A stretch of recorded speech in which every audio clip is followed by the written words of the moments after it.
situations. The alert tones which were just broadcast will automatically activate special receivers to alert you of impending hazards. This test is normally conducted weekly around 11 a.m. If hazardous weather is imminent or occurring, the test may be canceled. To provide the most consistent warning service possible, the alert tones will only be activated for the following counties in the WWG49 listening area: in Missouri, Madison, St. Francis, Olinger, Cape Girardeau, Iron, Perry, Reynolds, St. Genevieve, Washington, and Wayne.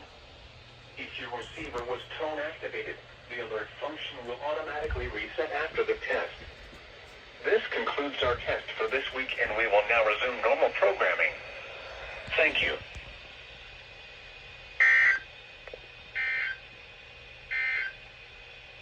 Here are some weather conditions across the region.